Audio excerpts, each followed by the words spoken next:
Wake up, filthy. If you go to a Playboi Carti concert, you'll feel a radically different vibe than any other rap show you've ever been to. As soon as the beat drops, the entire audience enters an animalistic, high-energy state. And that's when the violence starts. This is what moshing at a Carti concert is like, more commonly called raging in our culture today. In the time that Carti's been touring, raging has spread infectiously into other rap shows. But how did we get here? Moshing itself is nothing new.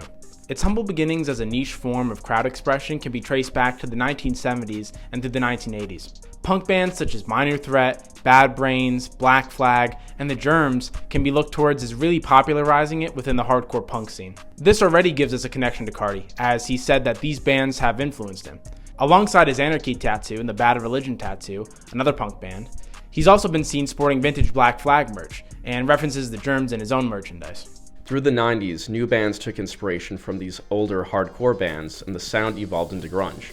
Grunge exploded in popularity in the 90s, with the most well-known example being the Naked Baby band. And as grunge became popularized, moshing followed alongside it. Imagine, for a moment, grunge bands like Nirvana, Alice in Chains, or Soundgarden selling out huge venues with large groups of people forming chaotic mosh pits. But it doesn't stop there. The thing to really kick moshing into popularity with all different kinds of genres was the introduction of multi-genre festivals such as Lollapalooza and Coachella. These festivals allowed people from different types of audiences to come together and share the moshing experience. What was once something that happened only at a much smaller hardcore show type venue now became a worldwide phenomenon with normies.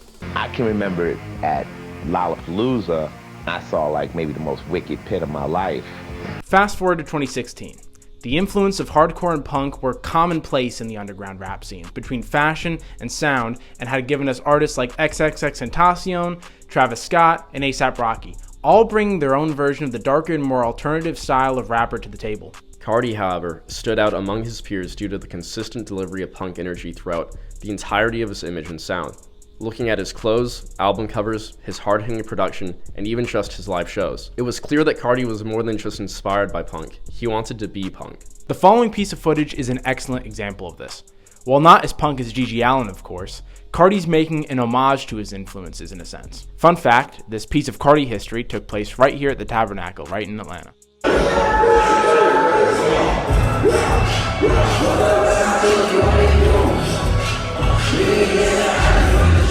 Looking at Carti's most recent album, Whole Lotta Red, we can see that this style he's been curating has only become more refined. While past Carti tours hadn't looked too different from other rap shows at the time, Carti took advantage of his new artistic power and presented fans with a dark and menacing concert experience to match the new vampire persona he'd taken on. These concerts were blacked out, smoke-filled, and focused on the chaos captured in his music, with new extended guitar intros for all of the tracks on the album, as well as the presence of people on stage like Burberry, to make it clear that he was the new generation of punk, or in his words, "We some rock stars, we the new Black Flag." Fashion-wise, Carti's style had leveled up beyond just the punk influences, mixing in elements of metal, goth, and glam rock. Influence from both Matthew Williams of Givenchy and Rick Owens, two acclaimed designers in the fashion world, had also contributed to Carti's iconic look. The change in his look had signified a distinct metamorphosis from underground rapper to rock star punk sensation. The audiences loved it. Through his art, Carti was helping to open up the youth to a new and more brutal expression of energy at rap concerts. So where does Carti go with this new creation of his? Through a wombo combination of Carti's King Vamp tour, the seemingly never-ending leaks of his music, his features on Ye's Donda 1 and 2, and the artists he's brought into the spotlight through his own label, Opium, the rage sound that Carti's helped contribute to, which was once so controversial to critics and fans alike, is now more popular than it's ever been. From the perspective of where we are in the music scene in Atlanta, this is especially true for moshing. The term opium has now become a full-fledged genre of style, with kids rushing out to wear the same Rick Owens Ramones, Balenciaga Raver pants, and upside-down crosses, all purchased with their parents' credit card. Now some of you might say, well, raging isn't the same thing as moshing or what any of the old school punk guys were doing, and Carti's not punk.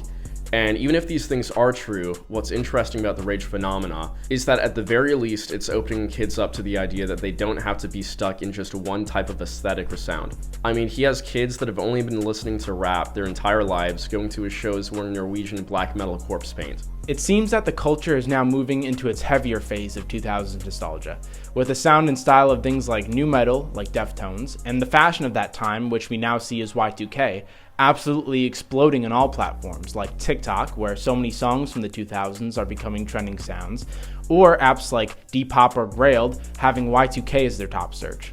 Between everybody's clothes being 3 times oversized, or rock guitars really beginning to take over trap beats, we've yet to see anybody take this to its absolute peak. And as for the future of moshing, who's to say we won't see slam dancing becoming mainstream, or hardcore style moshing with roundhouse kicks and pits that stay open?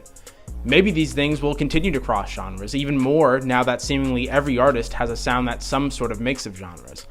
And does it even matter?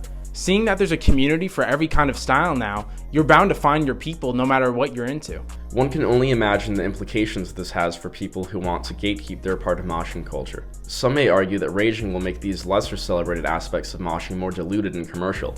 Others might see it as their niche finally getting the recognition it deserves. At the end of the day, these things are certain. People want to rock, and people want to rage.